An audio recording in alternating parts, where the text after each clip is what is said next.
Assalamualaikum warahmatullahi wabarakatuh. Waalaikumsalam warahmatullahi wabarakatuh. Saya akan mengulangi ya dari apa yang telah saya sampaikan pada pertemuan pertama.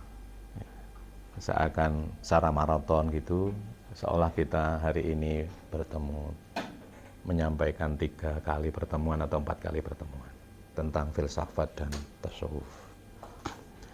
Jadi saya mulai dari awal, nanti bisa jadi hari ini sampai pertemuan keempat ya. Kan sudah 4 kali mestinya ya. 4 kali ini kan ya. Baik. Secara sederhana filsafat, ini kan filsafat Islam dan tasawuf.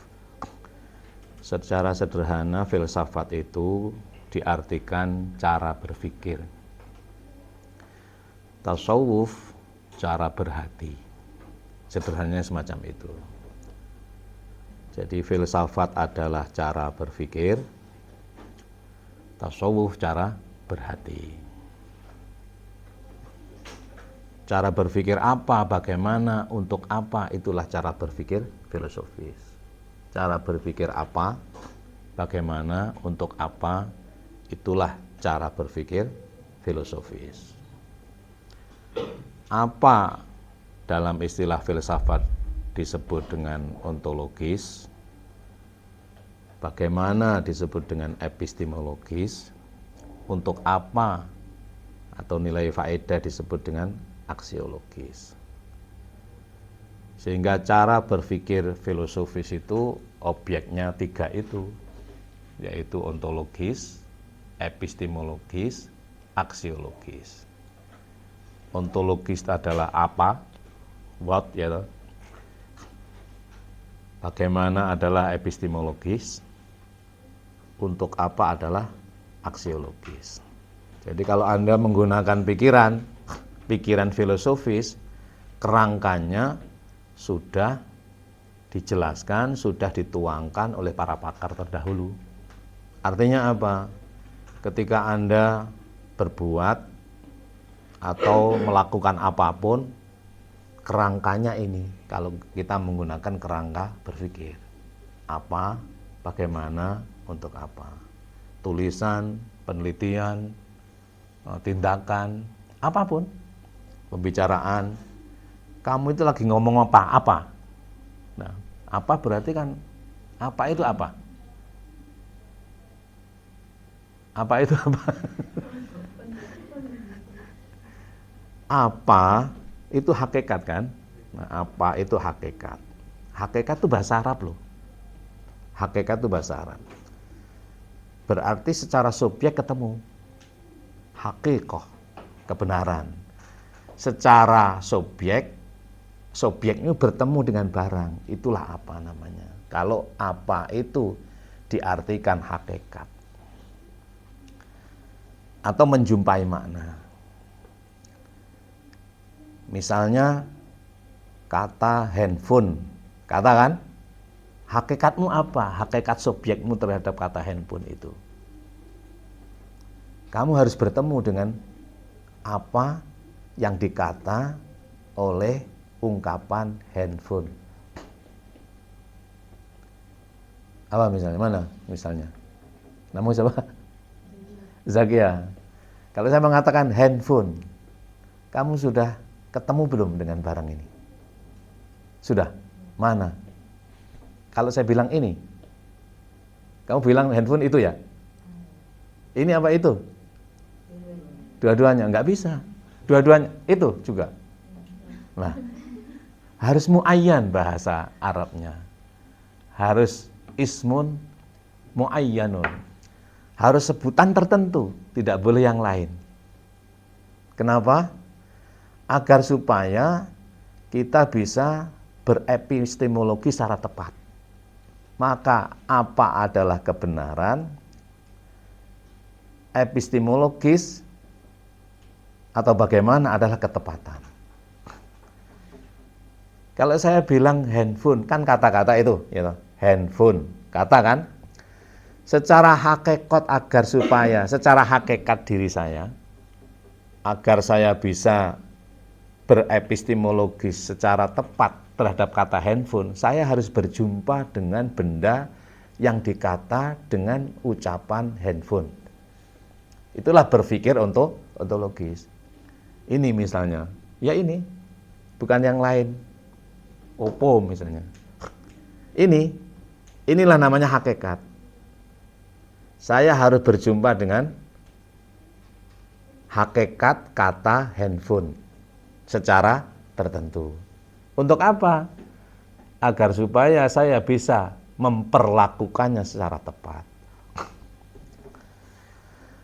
Perlakuan secara tepat terhadap kata handphone, oleh karena secara hakikat saya sudah menemukan, barulah saya mendapatkan nilai faedah.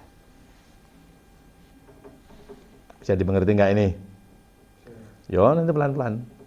Kamu belajar filsafat dari zaman kapanpun sampai nanti hari kiamat, yaitu ontologis, epistemologis, aksiologis, apa, bagaimana, untuk apa. Ontologis sering diartikan dengan hakikat. Hakikat itu bahasa Arab, ya toh? Hakikat itu menemukan kebenaran subjekmu. Makanya al-haqiqatu fil aqad la fit ta'rif. Menurut Ibnu Taimiyah. Tapi Al-Ghazali mengatakan al-haqiqatu fit ta'rif la fil aqad. Coba kalian. Kebenaran subjek itu pada aqad. Apa? Pada keyakinan. Kalau kamu sudah menemukan kata handphone, maka kamu akan mendapatkan sebuah kebenaran dalam keyakinanmu. Al-haqiqatu fil aqad. Bukan fi ta'rif. Tapi Al-Ghazali mengatakan al-haqiqatu fi ta'rif la fil aqad. Kebenaran subjektif itu terdapat dalam apa yang kamu mengerti tentang takrif? Takrif? Definisi apa kesadaran?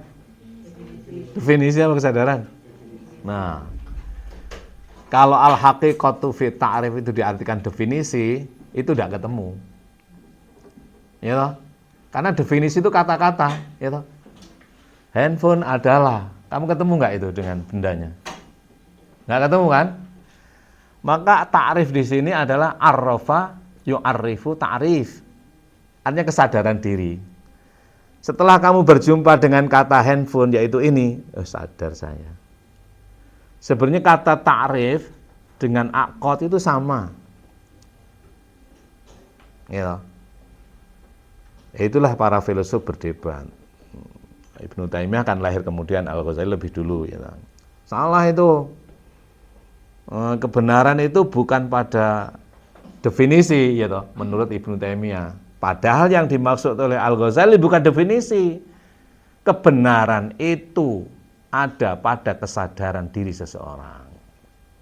Walaupun kamu sudah menjumpai kata handphone ketemu ya, handphone ketemu barangnya ini misalnya, lalu tidak timbul satu kesadaran, ya kamu nggak berjumpa dengan kebenaran.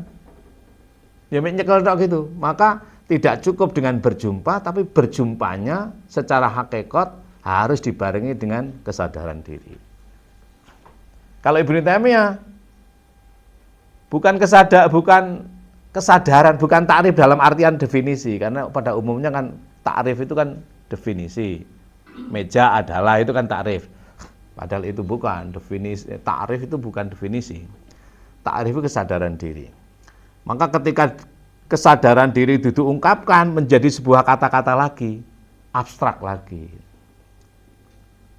Padahal kebenaran itu bukan abstrak, tapi kebenaran adalah nyata subjek diri seseorang.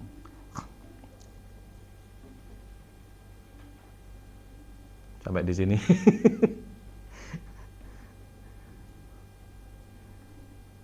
Baik. Ini supaya nggak berlarut-larut ya. Jadi filsafat itu cara berpikir, objeknya 3, itu apa, bagaimana, untuk apa. Apa itu bendanya? Kenapa saya katakan bendanya atau maknanya? Oleh karena benda itu lebih dulu ada daripada kata-kata.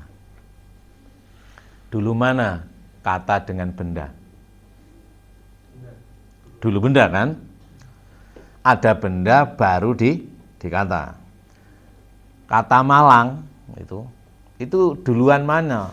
Benda yang disebut Malang dengan kata Malang. Dulu bendanya kan? Nah, oleh sebab itu proses ontologisasi ini atau proses ontologis ini adalah menemukan benda atau makna terhadap kata. Kalau kamu hanya bilang Malang, Malang mana? Karena Malang kan banyak, Malang bisa. Kamu kalau saya kata Malang, dapat pengertian enggak? Pengertian kebenaran. Karena Malang itu bisa berarti tidak mujur gitu kan? Gitu. Nasib Malang. Malang yang ini daerah Malang. Lah, kamu harus berjumpa dengan Malang.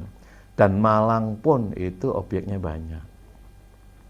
Kalau yang kamu jumpai kata Malang itu adalah balai kota, maka kamu akan mendapatkan satu kebenaran yang sifatnya subjektif semacam itu. Sehingga kamu bisa berlaku, berepistemologis terhadap balai kota. Kalau Malang itu yang kamu maksudkan adalah kampus, maka epistemologinya berbeda. Jadi filsafat itu adalah cara berpikir apa, bagaimana, untuk apa. Objeknya adalah ontologis, epistemologis, aksiologis. Nah, sampai di sini dulu, kita berhenti dulu.